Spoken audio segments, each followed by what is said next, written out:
Bienvenue dans le podcast Écoute-toi, le podcast qui parle de psychologie et de développement personnel autour de la perte de poids. Je suis Aurélie Nussbaumer, psychologue et hypnothérapeute, fondatrice de l'Académie Mincir Autrement, qui accompagne les femmes à faire la paix avec la nourriture et leur corps grâce à la psychoneuronutrition, mais également à lever les blocages psychologiques pour maigrir définitivement.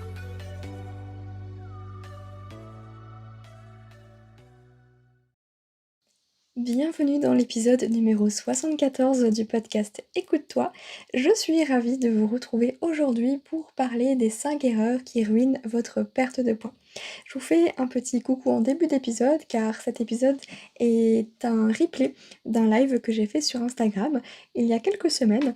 Donc si jamais vous écoutez le jour de sa sortie ou un petit peu après, il se peut que vous ayez loupé le challenge dont je parle dans ce live, dans ce replay. Mais c'est pas grave, vous pouvez toujours mettre votre nom sur la liste d'attente pour le prochain car il revient régulièrement. 2 à 3 fois par an puisque c'est un moment exclusif pour nous tous. Donc voilà, si jamais vous l'écoutez le jour de sa sortie, écoutez, vous avez encore quelques jours, quelques heures pour vous inscrire et rattraper le replay, si jamais. Et sachez également que à partir du vendredi 15 septembre, les portes de l'Académie Mincir Autrement ouvrent pour une semaine avec une offre spéciale pour le challenge, une petite promotion. Donc n'hésitez pas à jeter un petit coup d'œil dans les notes de l'épisode puisque je vous mettrai tous les liens utiles. Et puis moi, je vous souhaite une belle écoute. Hello tout le monde! J'espère que vous allez bien, je suis ravie de vous retrouver ce soir, ça y est, c'est la rentrée, la fin des vacances, en tout cas pour ma part. J'espère que vous avez passé de bonnes vacances, de votre côté, n'hésitez pas à me dire ça un petit peu dans les commentaires. Un petit bonjour déjà au replay et si jamais vous avez des questions durant le live, n'hésitez pas, je serai là pour y répondre. J'avais très envie de faire un petit live ce soir sur les 5 erreurs qui ruinent votre perte de poids parce que souvent on se demande un petit peu qu'est-ce que je fais de mal, est-ce que je fais les choses bien, parce qu'on entend un peu tout et son contraire, du coup on peut vite être perdu. Donc j'avais envie de mettre le focus ce soir sur les 5 erreurs potentielles que vous faites. Alors pas de panique, hein, l'idée c'est juste de mettre en lumière tout ce qu'il pourrait y avoir pour que vous puissiez corriger, rectifier le tir. Donc voilà un petit peu pour ça. J'espère que vous allez bien, que vous m'entendez bien. En tout cas, j'ai mis mon petit micro pour que ce soit bien au niveau du son. J'ai mes petites notes comme ça, j'ai tout ce qu'il me faut pour ne pas oublier. Avant d'entrer du coup dans le vif du sujet, j'avais très envie de vous dire que du 11 au 15 septembre, j'organise le fameux challenge gratuit de 5 jours. 5 jours pour reprogrammer son cerveau pour maigrir. Donc si jamais vous avez envie de découvrir un petit peu ma façon de voir le poids, de travailler avec moi et puis de commencer à avoir des prises de conscience, des déclics, etc. N'hésitez pas à vous inscrire, c'est totalement gratuit. Vous avez le lien qui est directement dans ma bio et si vous le trouvez pas ou que vous n'y arrivez pas, vous m'envoyez un petit message, vous me mettre. Décidément, le français, il est parti, hein. Vous me mettez challenge en message privé et puis je vous enverrai le lien. Voilà, comme ça, c'est dit. Et puis on va enchaîner. Donc 5 erreurs qui ruinent votre perte de poids. La première erreur, alors c'est des erreurs qui sont assez larges parce que du coup dans ces erreurs je vais englober plein de petites sous-erreurs entre guillemets, c'est comme une catégorie avec plein de petites sous-catégories. La première grande erreur pour moi c'est de faire attention. Et je mets exprès des guillemets parce que faire attention ça veut à la fois tout et rien dire. Ce que j'entends par faire attention, en tout cas ce qui est souvent le cas, c'est que derrière le faire attention, on va compter nos calories, on va se peser, on va éviter certains aliments. Vous voyez, c'est toutes ces petites choses finalement où on va entrer dans ce qu'on va appeler les croyances. On va avoir des croyances aidantes et des croyances limitantes. Et là, on va plus être du côté des croyances limitantes que l'industrie des régimes nous a inculquées, hein. Exemple typique, les féculents, faut grossir, donc faut pas en manger le soir. Bref, n'importe quoi. Mais ça, c'est des choses qui restent dans nos têtes et finalement qui sont tellement ancrées que du coup, on a peur de manger des féculents le soir et du coup, on va faire attention. On va peut-être en manger, mais on va faire attention, c'est-à-dire qu'on va peut-être en manger un peu moins ou pas tous les soirs. Vous voyez un petit peu l'influence que ça peut avoir sans qu'on s'en rende compte à ce moment-là?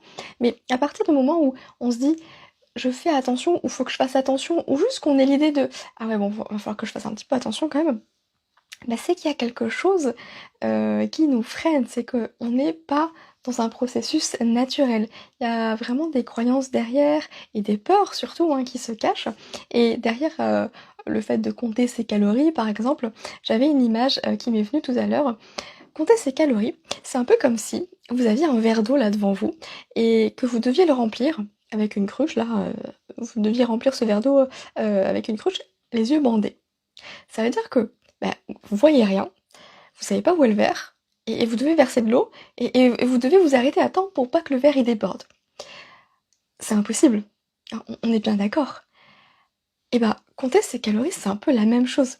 C'est comme si finalement vous preniez votre corps, hop, vous le mettez là, en face de vous, et puis vous allez mettre des calories dedans.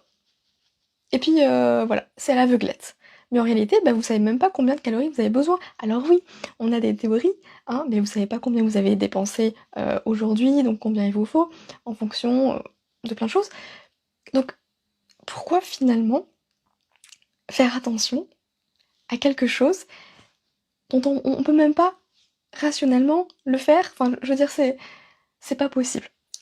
Ça a pas de sens. Je sais pas si cette image du verre d'eau vous parle, mais c'est vraiment le côté, bah ouais, je remplis le verre d'eau à l'aveuglette, et je sais pas quand m'arrêter, et je sais même pas où est-ce qu'il est le verre d'eau. Bah ça peut pas fonctionner en fait. L'idée c'est de pouvoir re j'aime bien toujours donner des solutions, mais c'était pas le but, ce soir, mais se reconnecter finalement à soi pour savoir quand est-ce qu'on s'arrête.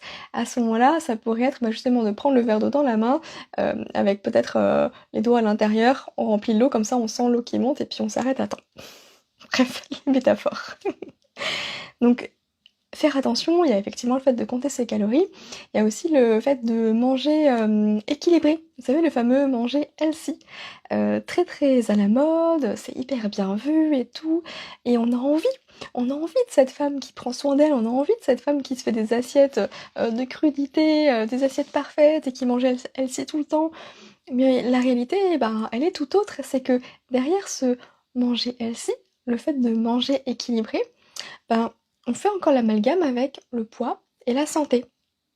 C'est qu'on est en train de croire que en mangeant équilibré, on va forcément perdre du poids, alors que manger équilibré, ça nous fait simplement, ça nous permet d'avoir un corps en bonne santé parce qu'on lui apporte tous les éléments dont il a besoin.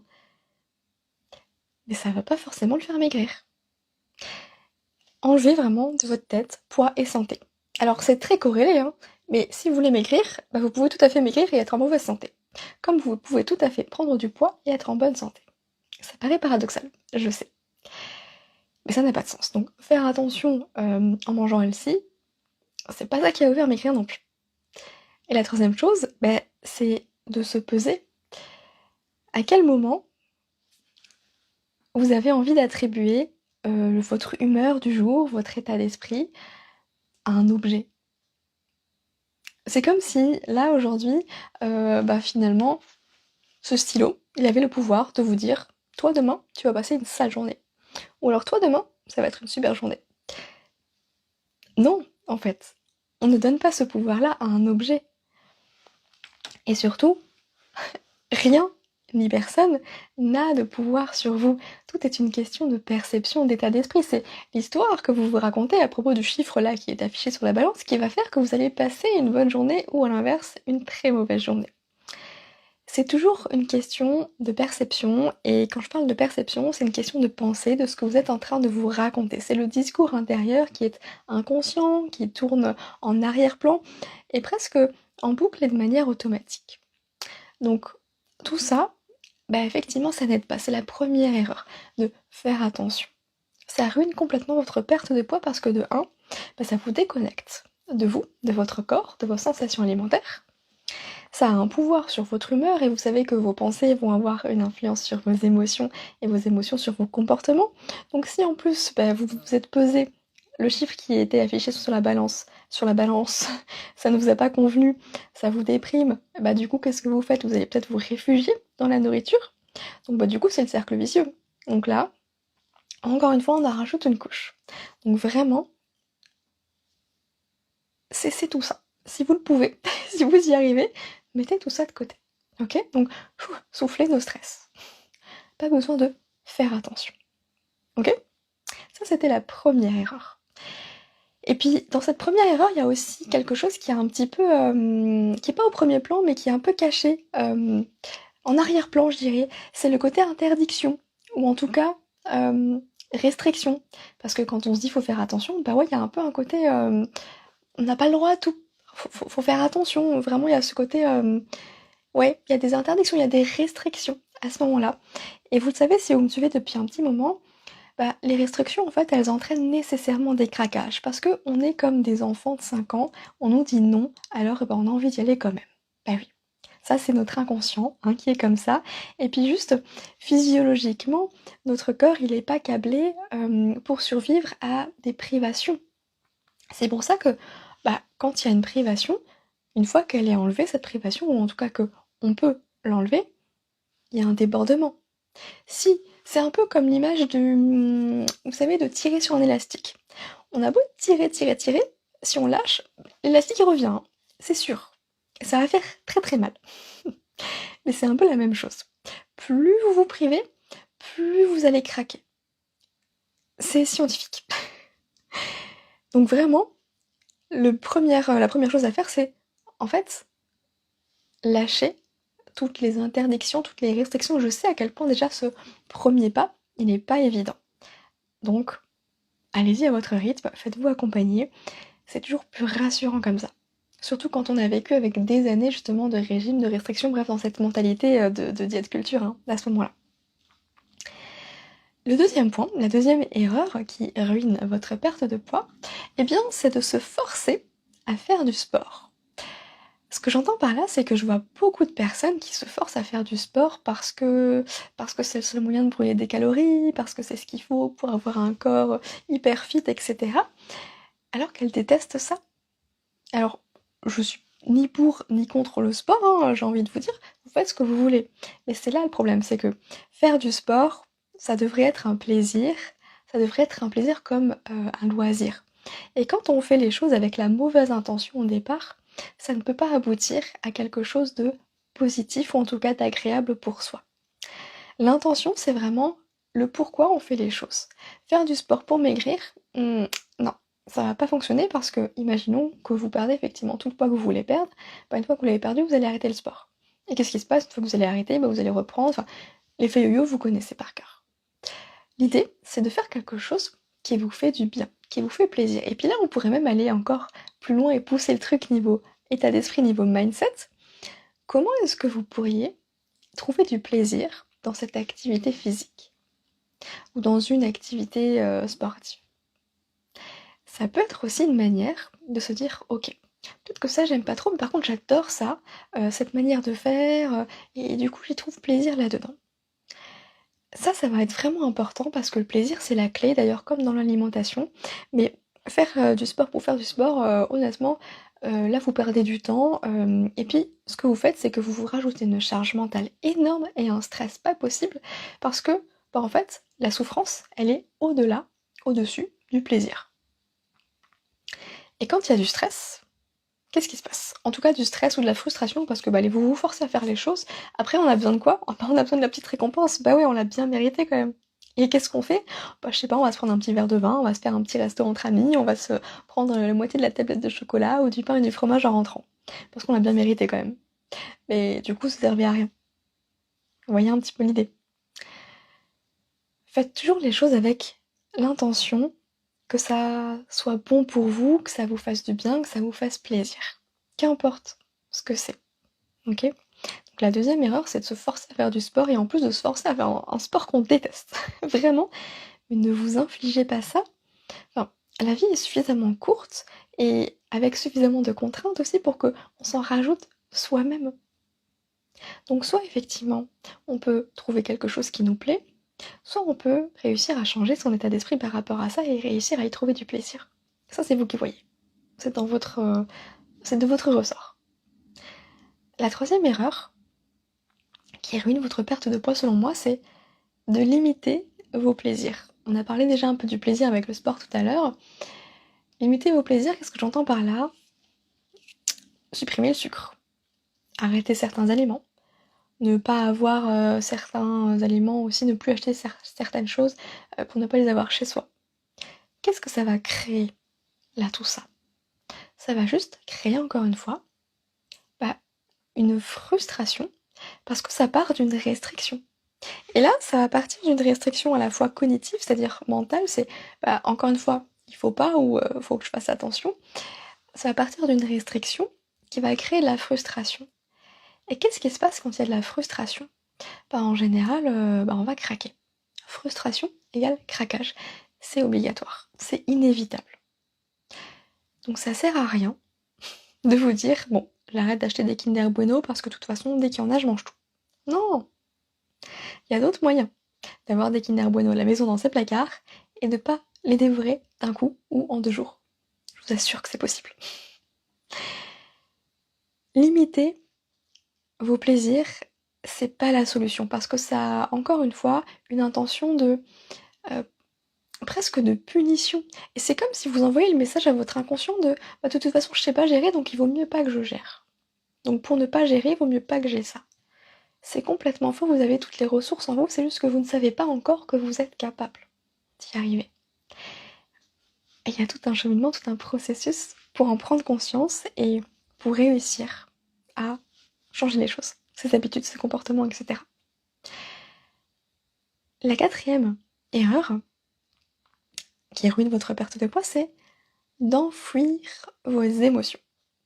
Alors j'ai volontairement choisi le mot enfuir vos émotions et non pas manger vos émotions, parce que enfuir vos émotions, c'est...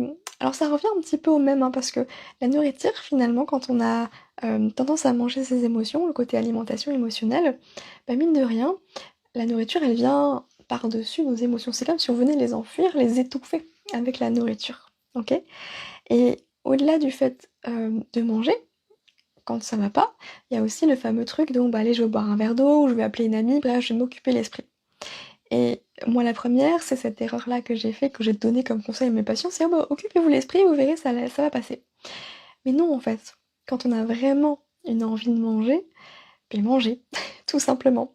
Parce que là, ce qui se passe, c'est que on fait que retarder la chose. Le fait d'enfuir ses émotions, c'est un peu comme si vous alliez prendre une douche parce que vous êtes fatigué. Alors déjà, ça n'a pas de sens, mais on pourrait se dire, ah bah si quand même, la douche, ça réveille. Génial, ça va vous réveiller 5 minutes, et puis après vous allez de nouveau être fatigué. Donc si le but c'était de pas dormir, non, en fait on lutte pas contre soi, contre son corps. Donc l'idée c'est vraiment de toujours aller avec son corps. Votre corps c'est un allié en fait, c'est pas votre ennemi. Dites-vous que la personne entre guillemets avec qui vous allez passer le reste de votre vie, mais c'est vous, c'est votre corps. Donc prenez-en soin, c'est grâce à lui d'ailleurs que vous êtes là aujourd'hui en vie. Donc c'est hyper important de s'écouter, même si on a l'impression que on va pas réussir à gérer. Mais pour réussir à gérer, il faut se laisser l'opportunité en fait d'y arriver. Et ça demande aussi, oui, effectivement, des échecs. On va se ramasser, on va se casser la gueule, c'est sûr, c'est obligatoire, mais c'est normal en fait, c'est pas grave, ça fait partie du processus. Est-ce que vous avez appris à marcher en 2 jours? Non. Est-ce que vous avez appris à faire du vélo comme ça? À conduire? À passer votre bac? Vous avez mis 3 ans pour passer votre bac. Minimum. C'est tout un tas de choses qu'on oublie finalement une fois adulte parce qu'on a oublié que ce processus d'apprentissage, il est naturel et nécessaire et surtout indispensable. Donc les craquages, en fait, ils sont normaux. Et vous avez 2 façons de voir les choses. Soit d'en faire une fatalité et de culpabiliser, de vous dire que vous êtes nul, ça changera jamais, etc., etc. Soit de vous dire, ok, c'est peut-être l'opportunité d'apprendre quelque chose là. Qu'est-ce qui a fait que j'ai craqué? Et je peux vous assurer qu'à chaque craquage, aussi nombreux soit-il, il y a quelque chose à apprendre. Et il y a quelque chose à apprendre sur vous. C'est vraiment ce travail d'introspection, de connaissance de soi qui va vous permettre de reprendre le contrôle. Parce qu'aujourd'hui, vous avez l'impression peut-être que c'est votre poids qui a le contrôle sur vous, sur votre corps, que ce soit à travers votre comportement alimentaire ou toute autre chose. Le contrôle, vous pouvez le reprendre à partir du moment où vous connaissez votre fonctionnement. Vous savez quels sont les déclencheurs, qu'est-ce qui se passe quand il arrive telle chose, quand vous ressentez telle chose, etc., etc. Et ça aussi, c'est un travail de longue haleine, mais ça peut se faire. Ça peut commencer aujourd'hui, demain, et après-demain, dans 10 ans. Il y a toujours un moment où on a beau entendre plein de choses, on n'est pas toujours prêt finalement à faire les choses au moment où on l'entend. Et c'est ok. C'est pour ça que je continue à communiquer sur mon sujet, à vous faire des lives, à vous partager souvent les mêmes pensées, les mêmes réflexions, etc. pour que du coup ça chemine aussi de votre côté. Et que ça devienne normal. Parce qu'à force de l'entendre, à force de baigner dans cet environnement-là, on se dit ah bah oui, ça maintenant je sais, ouais, c'est normal, ok. Mais est-ce que vous l'appliquez? Est-ce que vous le faites pour vous? Parce que c'est ça aussi le problème. C'est que des fois on sait, mais on fait pas. En tout cas, on fait pas pour soi. On est toujours de très bons conseils pour les autres, mais alors pour soi, hein, les cordonniers sont les plus mal chaussés.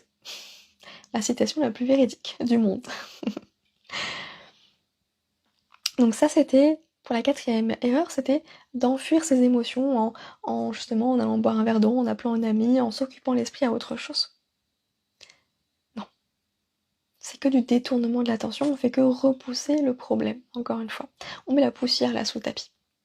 C'est pas le but. C'est pas comme ça qu'on va réussir à maigrir naturellement et surtout définitivement et durablement. Et la 5e erreur que je voulais vous partager, qui vous empêche de maigrir, eh bien c'est l'environnement. Le fait d'être dans un... Je vais mettre des guillemets parce que du coup je veux pas que ce soit mal interprété ce que je veux dire. Être dans un mauvais environnement, eh bien ça peut aussi vous empêcher de maigrir. J'ai encore une image, une métaphore qui me vient en tête. C'est un petit peu comme si vous faisiez du vélo sur du sable. Vous avez déjà essayé de faire ça? C'est une horreur. Vous pouvez pas avancer. Parce que du coup, c'est pas un environnement propice pour faire du vélo. Donc on galère. Vraiment, ça nous met des obstacles sur notre chemin. C'est dur. Là, c'est pareil. Votre environnement, ça va être votre entourage. Et il y a certaines relations qui peuvent être... J'ai pas envie d'utiliser le terme toxique parce que, en fait, ce qui va être toxique, c'est pas la personne, mais c'est plus la relation que vous allez entretenir avec cette personne, ou du moins l'influence que cette relation va avoir sur vous. Il y a des... Enfin, j'allais dire une connerie. Non. J'allais dire, si... Il y a des personnes qui peuvent être dans un environnement hyper négatif et qui s'en sortent très bien, mais forcément, au bout d'un moment, ça va avoir une incidence sur soi. On dit qu'on est la moyenne des 5 personnes qu'on fréquente, qu'on côtoie. Est-ce que vous avez déjà remarqué que, ouais, il y a certaines personnes, quand vous les côtoyez, c'est un peu lourd. En rentrant, vous êtes épuisé, vous êtes fatigué. Vous avez l'impression, d'avoir tout donné. Pourtant, vous l'avez vu que 2 heures. Alors qu'à l'inverse, il y a des personnes, vous pouvez les voir toute la journée. En fait, vous êtes au top. Vous êtes en forme. Vous êtes limite même encore plus énergisé qu'avant. C'est ça, en fait, l'environnement. Votre environnement, il est hyper important parce que c'est ce qui va vous permettre de garder un bon état d'esprit. Vous savez, le fameux mindset. Si vous avez des pensées négatives à propos de vous, c'est peut-être qu'il y a eu des personnes dans votre entourage, enfants, peut-être même encore adultes, qui ont eu ou qui ont encore des pensées négatives à propos de vous aujourd'hui. Du style à jamais vous complimenter, ou en tout cas à toujours vous dire ah oui mais bon ça, à toujours mettre le négatif en avant, avoir le pire, etc. etc. C'est usant, c'est épuisant. Et ça vous aide pas à avancer. Ou alors c'est simplement le genre de personnes qui vous disent ah tu vas te resservir là? T'es sûr? Ah c'est pas comme ça que tu vas réussir à maigrir, hein. Ah mais je crois que t'avais fait attention, que tu te reprenais en main. Oui, ces petites choses-là, finalement, qui, l'air de rien, sont hyper pesantes, hyper lourdes, et ça nous plombe le moral. Donc l'environnement dans lequel on est, c'est hyper important. Je dis pas qu'il faut arrêter de voir ses proches si jamais ils sont dans cet état d'esprit-là, hein, pas du tout. Mais sachez vous entourer de personnes qui seront bienveillantes avec vous, c'est-à-dire qu'ils ne vous jugeront pas, qui respecteront vos choix même s'ils ne sont pas en accord avec les leurs, et simplement qui vous écouteront, qui seront un soutien. C'est exactement comme si, vous étiez dans un que vous étiez une graine et qu'on vous plantait dans un sol qui n'était pas fertile. Ben, même si vous êtes la meilleure graine du monde, vous allez pas vraiment pouvoir germer, hein. Vous allez pas pouvoir vous épanouir dans cette terre parce qu'elle est tellement dure, tellement rêche que c'est impossible. Alors que si on vous met dans une terre toute neuve, toute belle, toute fraîche, ben vous allez avoir de l'espace. Et au contraire, vous allez même pouvoir vous servir, de cette terre-là, j'ai pas la main verte, mais même si je prends toujours des métaphores, de jardinier là, je m'embarque dans des trucs, les engrais et cetera, bref, ce qu'il y a dans la terre, ça va vous aider aussi à grandir. Entourez-vous de ce genre de personnes. Donc ça, c'était la 5e erreur. Et souvent on l'oublie celle-là parce que, en fait, on a l'impression qu'on peut gérer tout seul, ou alors on n'en parle à personne. Mais ça peut des fois être usant parce que, sur le long terme, on a besoin aussi de quelqu'un qui nous comprenne, ou juste qui nous écoute, tout simplement. Je vous fais un petit récap des fameuses 5 erreurs qui ruinent, votre perte de poids. On a parlé du coup de ce côté de faire attention. La première erreur qui ruine votre perte de poids, c'est de toujours faire attention. La deuxième, c'est de se forcer à faire du sport alors qu'on déteste ça. En tout cas, à faire un sport qu'on déteste. La troisième, c'est de limiter ses plaisirs. Donc on est vraiment dans le côté restriction, frustration. La quatrième, c'est d'enfuir ses émotions. Et la cinquième, c'est d'être dans un mauvais environnement. Prendre conscience de tout ça, c'est déjà un premier pas pour réussir à les changer. Je vous ai fait un petit récap là du coup de ces 5 erreurs. N'hésitez pas à me mettre en commentaire, pour ceux qui regarderont en replay et même en direct, le numéro des erreurs que vous avez l'impression de faire, ou de plusieurs. Et si vous avez envie d'aller plus loin justement pour réussir à changer les choses, parce que là on est vraiment dans cette phase de ok, on prend conscience de tout ça, on met en lumière tous ces blocages là, maintenant on fait quoi? Maintenant on va aller travailler justement sur les croyances, sur les mythes, et surtout on va passer à l'action.